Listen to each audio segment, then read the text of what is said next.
Good afternoon and happy Thanksgiving. This is Frank at Secretive giving you 5 campaigns or candidates that lost, why they did, and how they can improve on it.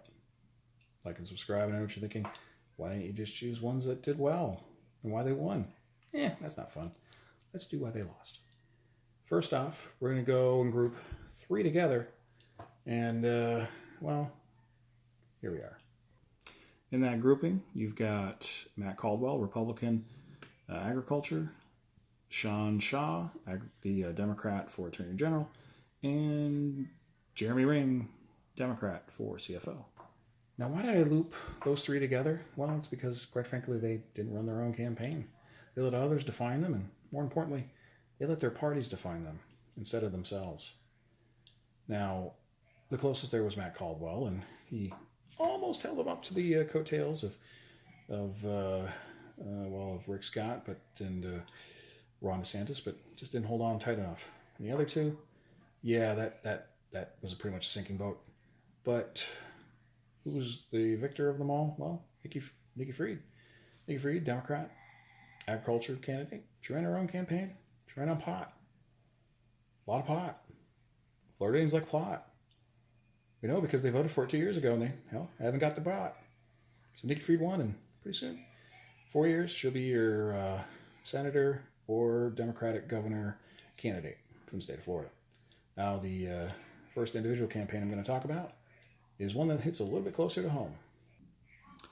Congressman Carlos Corbello, District 26.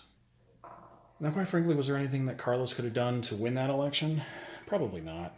He actually did better than the Republicans who ran there on the overlapping districts. He got 49% of the vote. Other Republicans got somewhere between 45 and 47. He ran as a moderate, and quite frankly, he is a moderate. And that sort of is a double-edged sword. See, in wave elections, and even though this isn't maybe the biggest wave, moderates are the ones that get punished, not the extremes. Think about it. Nancy Pelosi didn't lose her job in 2010. Nope. But it's all those moderate Democrats that did. Same things here.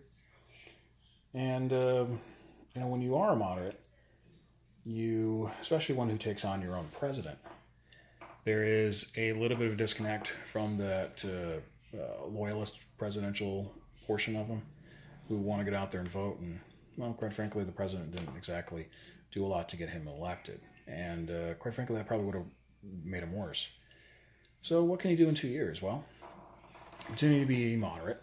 And if he does choose to run for election, and when the primary, I think, is about a 50-50 shot, he wins the general. Now, the problem for him is he's got to actually win the primary. He's going to be running against a number of known commodities. Probably on his right, it's going to be Frank Artilles, who was the disgraced former state senator who dropped an N-bomb or 2. On the other end is going to be David Rivera, much more respected, former congressional representative. Who's had some issues in the past, but has worked through them. And a couple of current, probably state house and state senate candidates, office holders, who will probably be in the middle. Now, if he gets through it, this is where Donald Trump becomes key. If Donald Trump's going to win bigly, that's good for the Republican. If Donald Trump's going to get swamped, that's good for the Republican because, well, sometimes being the other party can be that counterbalance, especially if you're a known commodity and, well, you are counterbalanced. You are moderate.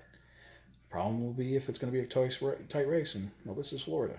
And if it is a tight race, Debbie Wilkersall-Powell, if she can define herself as a good congresswoman, then she will probably win re-election, at least until the 2022 redistricting.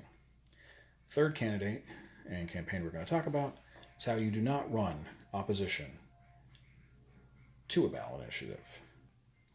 This is your choose me, not 3, no on 3 changes in statewide gambling. And this is the one that's the most head-scratcher because they put kids in every one of their ads. And there's 2 big problems with that. Now, the first one is that Floridians aren't stupid. And education and gambling really shouldn't mix. And we all know that the gambling revenues from the state lotto don't really go into the pockets of kids or educators or any of that. We know that it goes into the general fund way or the other. Second big thing, and this is a truism that people don't want to admit, Floridians don't give a damn about education. Wait a minute, Frank. That's not true. Of course they care about education. We care about the kids. Yeah, not really. We care about our kids. But remember, half of us come from somewhere else, either the north or international. Our kids probably not even here. Maybe they're grown. Now, we care about our own children, sure. And that's why we are the biggest state in homeschooling. And we do have a lot of people who want to take the public money and give it to private institutions for their kids' education. But do we care about your kids? No. And so linking the two together doesn't really work. Now, what could have been a better campaign? Well, again, this could be Wednesday morning armchair quarterbacking, but yeah, maybe not put the kids in every single ad and actually talk about things that gamblers care about. You know, like one-day fantasy football weeks, or things like NCAA tournaments that would pretty much now will never be legalized because you need 60 plus 1. And in less than 20 years, we put this up for a ballot and sneak an impact together with other amendments. Yep, it's probably not going to change. Probably not going to get any new gambling in the state of Florida. Way to not work, Amendment 3. Fourth campaign we're going to talk about is the one that was kind of the biggest surprise. Former Democratic gubernatorial candidate and mayor of Tallahassee, Andrew Gilliam. That wasn't an utter surprise that the Democrats wouldn't win the governor's mansion. I mean, after the primary and, well, DeSantis kind of put his foot in his mouth, it did look like, well, maybe Andrew Gilliam would come out with this. And most people, including myself, thought that Andrew Gilliam would either pull Nelson over the finish line or DeSantis would be pulled in from Rick Scott. But yeah, neither of that was true.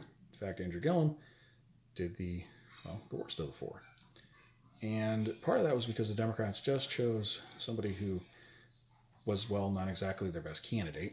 And that clearly proved out in the election. A little too much to the left on major issues. Kind of did a number to not keep those traditional conservative Democrats in line. Had they had picked Gwen Graham, they would have had a better candidate. Had they chose a lieutenant governor's candidate who wasn't had some anti-Semitic remarks, when he was in college. And before you say, well, that was in college, well, in the time of Kavanaugh, that really, really mattered. So what could we glean from this? Well, first off, choose a better candidate.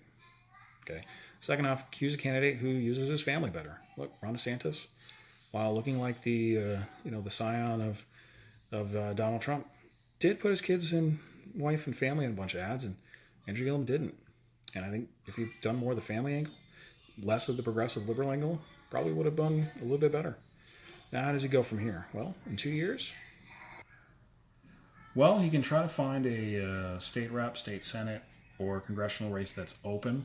Right now, I don't think any Democrat right now is term limited that he could pop into. He would have to challenge a Republican on the other end. The best bet, if he wants to run in 4 years, and basically he'll be whatever position Nikki Fried, because whatever position she picks, she's probably going to win the nomination for. Pick the other one. Go up the rank in the Democratic rank. If you are going to stick your neck out and support a Democratic candidate in the primary, pick the one that's going to win. Otherwise, you're really dooming yourself for 4 years from now. And last but not least, we're going to talk about the soon-to-be-gone 18-year senator. Bill Nelson, former astronaut, and sometimes good-looking guy, and sometimes maybe not. Now, what was most shocking about this campaign was not that Bill Nelson lost it, or that it was close. It was that he should have won it. I mean, he didn't really run a very good campaign. He ran not as an incumbent. I mean, quite frankly, if you weren't from Florida and didn't know who Rick Scott was, you would think Rick Scott was the incumbent, not the challenger. Rick Scott was the governor, and it is difficult many times for senators to beat governors and vice versa. Rick Scott worked the pavement.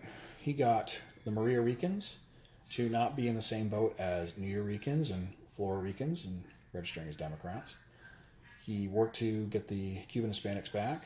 He only lost the Hispanic vote by 9 points. Did enough to keep North Florida, and even though there's more and more progressives, thanks to Andrew Gilliam, got out there and voted, he did enough to keep the moderates in his wing. And quite frankly, the storm did help. Now, Bill Nelson will never run for election again, but what is there to learn from Democrats? And Republicans, quite frankly, is that when you are the incumbent, Run for re-election. Don't let somebody else define you. And don't do stupid ads like, yeah, 20 years ago you were an astronaut. That's great. We all know it. Tell me what you did in the last 5 years.